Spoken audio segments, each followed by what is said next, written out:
আমি এই কথার সাথে একমত নই যে কোরআনের অবমাননা হয়েছে, কোরআনের অপমান করা হয়েছে, এর সাথে আমি একমত নই। ইয়া রাব্বি লাকাল হামদু, বলেন আমার সাথে, ইয়া রাব্বি লাকাল হামদু কামা ইয়ানবাগি লিজালালি ওয়াজহিকা ওয়া আযীমি সুলতানিক।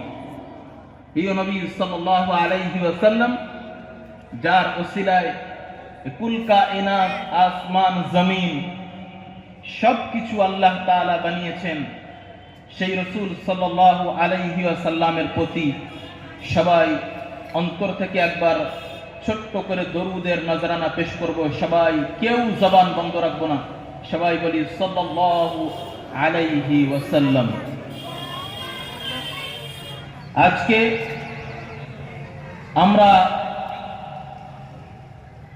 মাদ্রাসা দারুল কোরআন এর আমিনায় বসেছি কোরআন ও হাদিসের কিছু অমীয় বাণী শোনার জন্য। আচ্ছা, আওয়াজ ক্লিয়ার হচ্ছে তো? প্রতিটা কথা বোঝা যাচ্ছে তো? আমি বড় সড়ো কোনো বক্তা নই, বিরাট এলেম কালাম জ্ঞান বিদ্যা বুদ্ধি আমার কাছে নেই। সুবহানাকা লা ইলমা লানা ইল্লা মা আল্লামতানা ইন্নাকা আনতাল আলিমুল হাকিম। আল্লাহ পাক রব্বুল আলামিন এই বিশ্বের জমিনে অতি কিঞ্চিত এলেম দান করেছেন। সেই আল্লাহ পাক রব্বুল আলামিনের মহাসমুদ্র, বরং মহাসমুদ্রের চেয়েও অসীম কোরআনে হাকিমের মধ্য থেকে একটি আয়াতে কারিমা পড়েছি। এই আয়াতের ভিত্তিতেই আল্লাহ পাক রব্বুল আলামিন যতক্ষণ আমাকে বলার তৌফিক দেবেন কিছু কথা রাখবো ইনশাআল্লাহ। আজকে চারিদিকে একটি হাওয়া চলছে। ইতিপূর্বে আমাদের মুফতি হাসিবুর রহমান সাহেব, তিনিও যথাসাধ্য এই বিষয়ের উপরে আলোকপাত করেছেন বলে মনে হয়, আমার কানে যতটুকু পড়ল, যে কোরআনে কারীমের অপমান হয়েছে। সবাই জানেন তো নাকি ঘুমান? সবাই জানে তো? সবাই কোরআনে কারীমের অবমাননা হয়েছে, এ কথা আমরা শুনেছি। এখন তো প্রত্যেকের হাতে কি ফেসবুক, হোয়াটসঅ্যাপ, আরো নানান রকমের অ্যাপ। তো আমরা সবাই এই বিষয়টি অবগত যে কোরআনে কারীমের কি হয়েছে? অবমাননা হয়েছে, অপমান করা হয়েছে। এটা ঠিক বলছি না ভুল বলছি? কারা কারা এটা শুনেছেন একটু হাত তোলেন দেখি, কষ্ট দেবো একটু। মাশাআল্লাহ, সবাই খবর জানেন। আমি এর সাথে একমত নই। আমি এই কথার সাথে একমত নই যে কোরআনের অবমাননা হয়েছে, কোরআনের অপমান করা হয়েছে, এর সাথে আমি একমত নই। আপনারা একমত? সবাই না বলছি কেন একমত না? বুঝেন? কিছু বুঝতে পেরেছেন? হ্যাঁ, এখন তো আমি বলিনি কেন, কারণ তো বলিনি। এই কথার সাথে আমি একমত নই। আমি এ কথার সাথে এগ্রি করি না যে কোরআনে কারীমের অবমাননা করা হয়েছে, কোরআনে কারীমকে অপমান করা হয়েছে। কারণ কি বলে দেবো ইনশাআল্লাহ। এখন আসি, তার আগে আমি ভূমিকা স্বরূপ কিছু কথা বলে নিই, এর ব্যাখ্যা শেষে দেব। কোরআনে কারীমের মধ্যে আল্লাহ পাক রব্বুল আলামিন বলেছেন, ইন্না নাহনু নাযালনা যিকরা ওয়া ইন্না লাহু লাহাফিজুন, যে নিশ্চয়ই আমি আল্লাহ কোরআনে কারীমকে অবতীর্ণ করেছি, ওয়া ইন্না লাহু লাহাফিজুন। এই তিনটি শব্দের যদি আমি শুধু গ্রামারের ব্যাখ্যা দিই অনেক সময়ের প্রয়োজন, আর শ্রোতা অডিয়েন্সের সেই কোয়ালিফিকেশনেরও প্রয়োজন যে আল্লাহ পাক রব্বুল আলামিন ইন্না শব্দ কেন নিয়ে আসলেন, লম্বা করে টান কেন আছে ওখানে, লাহুর মধ্যে লাহু কেন শব্দ নিয়ে আসলেন, লাহাফিজুন এখানে হাফিজ শব্দের আগে লাম শব্দ কেন বাড়ালেন, এর ব্যাখ্যা যদি দিতে হয় তাহলে ছাত্র, মাদ্রাসার ছাত্র বা উলামায়ে কেরামদের সামনেই এই ব্যাখ্যা সম্ভব। আমি সবকিছু মিলিয়ে একটি কথা বলবো, আল্লাহ পাক বলছেন নিশ্চয়ই আমি এই কোরআনকে অবতীর্ণ করেছি, অবশ্যই অবশ্যই নিশ্চয়ই এই কোরআনকে আমি আল্লাহ পাক রব্বুল আলামিন হেফাজত করব। বলুন সুবহানাল্লাহ। কোরআন কি হেফাজত আছে না নেই? জি, কোরআনে কারীম কিভাবে হেফাজত আছে? আমাদের কাছে কোরআন শরীফের লেখা 611 পৃষ্ঠার কিতাব মজুদ, তাই তো? জি, আমাদের মোবাইলে এখন কোরআনের অ্যাপ চলে এসছে, বিভিন্ন তরজমা সহ বাংলা, উর্দু, ইংলিশ তরজমা সহ কোরআনের অ্যাপ মোবাইলে এখন উপলব্ধ পাওয়া যাচ্ছে। যাচ্ছে না? যাচ্ছে না? আমি মসজিদের মধ্যেও দেখেছি অনেক মানুষ কোরআনের তেলাওয়াত করছে, সামনে কোরআনে কারিমের নুসখা রাখা আছে, লিখিত ছাপা কোরআন শরীফ সামনে রাখা আছে, কিন্তু তা সত্ত্বেও এমন ডিজিটালাইজ হয়েছেন, এতটা ডিজিটাল দুনিয়ায় ডুবে গিয়েছেন, কোরআনে কারিমের মুসহাফ সামনে থাকা সত্ত্বেও মোবাইলের স্ক্রিনে কোরআন শরীফ বার করে তেলাওয়াত করছে। নজরে পড়েছে না পড়েনি? কারণ কি? অভ্যস্ত হয়ে গিয়েছে মোবাইলের স্ক্রিনে পড়ার। এটা উচিত নয়।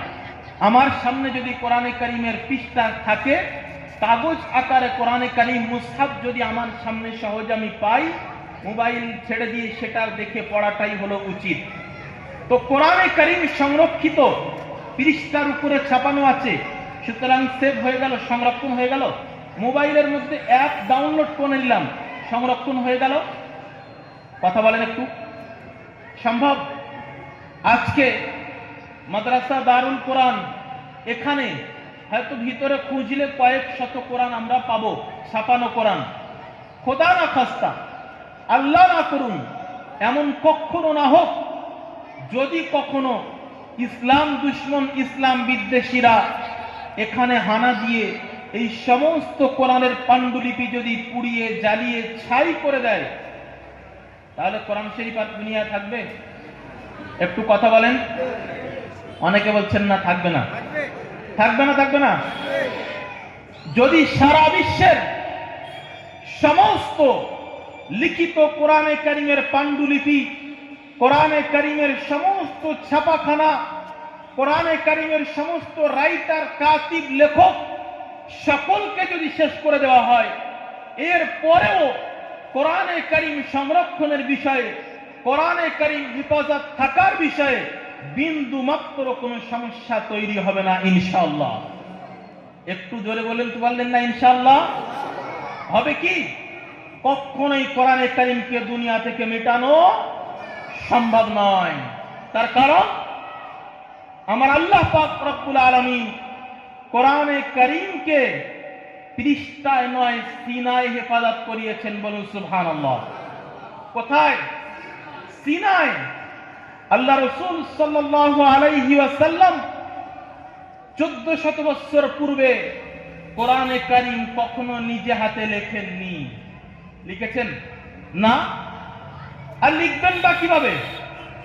কেননা আল্লাহ তাআলা আমার হাবিব প্রিয় রাসূল সাল্লাল্লাহু আলাইহি ওয়াসাল্লামকে তার দ্বারা কখনো লেখান নাই। হুজুর সাল্লাল্লাহু আলাইহি ওয়াসাল্লাম তো উম্মি। লিখতে শিখতে হলে তো কারো দ্বারস্থ হতে হবে, কারো ছাত্র সাজতে হবে, কোন কাতেব, কোন রাইটারের দরবারে যে আপনাকে শিষ্যত্ব গ্রহণ করতে হবে, ছাত্র সেজে তার কাছে নত হতে হবে, তারপরে তো আমি লিখতে শিখবো। কিন্তু আল্লাহ রাসূল সাল্লাল্লাহু আলাইহি ওয়াসাল্লাম তিনি তো সাইয়্যিদুল মুরসালিন, দো জাহানের সরদার। তানাকে আল্লাহ তাআলা ছাত্র হিসাবে পাঠাননি। আল্লাহ রাসূল বলেছেন, বুইস্তু মুআল্লিমা, আমি রাসূল শিক্ষক রূপে প্রেরিত হয়েছি। দুনিয়ার জমিনে কোন শিক্ষকের ছাত্র আল্লাহ রাসূল ছিলেন না, আর আল্লাহ হতে দেননি। এজন্য আল্লাহ রাসূল সাল্লাল্লাহু আলাইহি ওয়াসাল্লাম নিজে হাতে কখনো লিখে যাননি, আর লিখতে পারতেন না। আল্লাহ রাসূলের লিখতে না পারাই এটি ছিল রাসূল সাল্লাল্লাহু আলাইহি ওয়াসাল্লামের অন্যতম মর্যাদার একটি কারণ, মুজিজা। আমরা লিখতে না পারলে ওটি আমাদের জন্য দুর্বলতা। আল্লাহ রাসূল লিখতে পারতেন না, এটি আল্লাহ রাসূলের সম্মান বৃদ্ধির একটি কারণ। এটা আলাদা ব্যাখ্যা সাপেক্ষ, এখন যাব না। আমি বলছিলাম যে কোরআনে কারীমকে আল্লাহ তাআলা সংরক্ষণ পৃষ্ঠায় করেননি, কোথায় করিয়েছেন? সিনায়। কোরআন শরীফে সূরা কিয়ামার মধ্যে আয়াত এসেছে, আল্লাহ তাআলা বলেছেন, লা তুহাররিক বিহি লিসানাকা লিতা'জালা বিহি ইন্না আলাইনা জামাআহু ওয়া কুরআনা। হযরত জিবরিল আমিন আলাইহিস সালাম যখন কোরআনে কারীমের আয়াত নিয়ে আল্লাহ রাসূল সাল্লাল্লাহু আলাইহি ওয়াসাল্লাম, আপনারা বলুন সবাই সাল্লাল্লাহু আলাইহি ওয়াসাল্লাম, যতবার প্রিয় নবীর নাম এখানে উচ্চারিত হবে আমরা সবাই পড়ব কি সাল্লাল্লাহু আলাইহি ওয়াসাল্লাম। আল্লাহ রাসূল সাল্লাল্লাহু আলাইহি ওয়াসাল্লামের কাছে হযরতে জিবরিল আমিন আলাইহিস সালাম যখন কোরআনে কারীমের কিছু আয়াত বা কয়েকটি আয়াত বা কোনো সূরা বা কোনো একটি আয়াত যখন নিয়ে আসতেন, আল্লাহ রাসূল সাল্লাল্লাহু আলাইহি ওয়াসাল্লাম চিন্তিত হয়ে যেতেন, পেরেশান হয়ে যেতেন। কেন?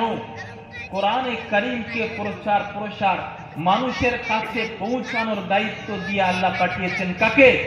প্রিয় নবী সাল্লাল্লাহু আলাইহি ওয়াসাল্লামকে।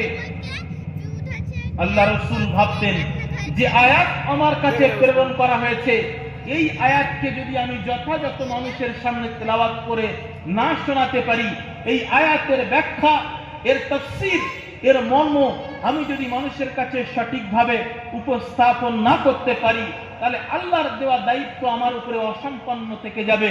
আল্লাহর দেওয়া দায়িত্বকে আমি অসম্পূর্ণ রাখতে আমার দ্বারা সম্ভব নয়।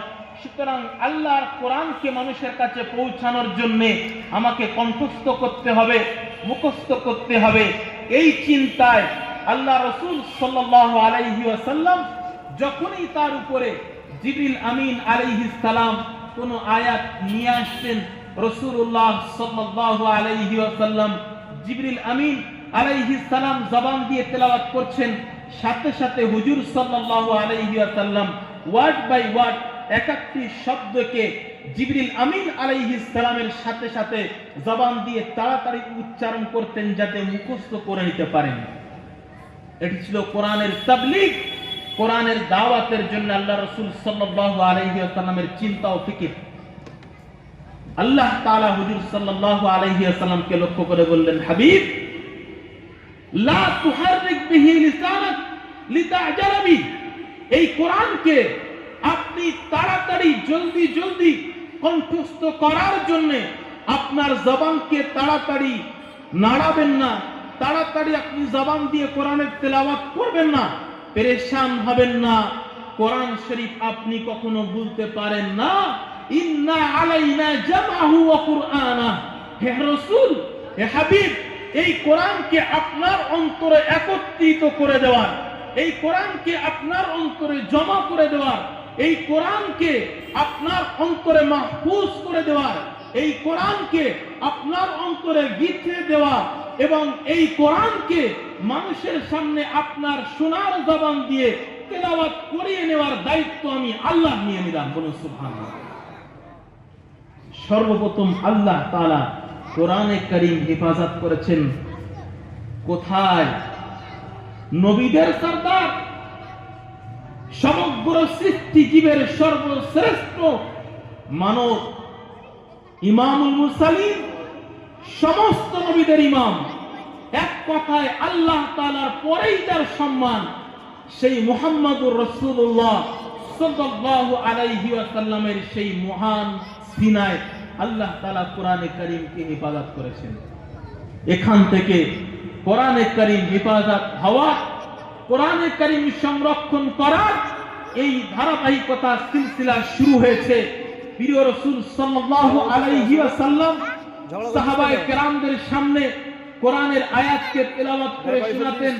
সামনে বসে থাকতো খলিফাতুল মুসলিমিন সিদ্দিকে আকবর রাদিয়াল্লাহু আনহু, উমরে ফারুক রাদিয়াল্লাহু আনহু, হযরত উসমান গনি রাদিয়াল্লাহু আনহু, আলীউল মুরতাজা কাররামাল্লাহু ওয়াজহাহু, উবাই ইবনে কাব রাদিয়াল্লাহু আনহু, আব্দুল্লাহ ইবনে মাসউদ রাদিয়াল্লাহু আনহু, এমন বড় বড় জালিলুল কদর সাহাবা, তানারা সামনে বসে বসে ওই কোরআন শরীফের আয়াতকে মুখস্থ করে নিতেন, কণ্ঠস্থ করে নিতেন।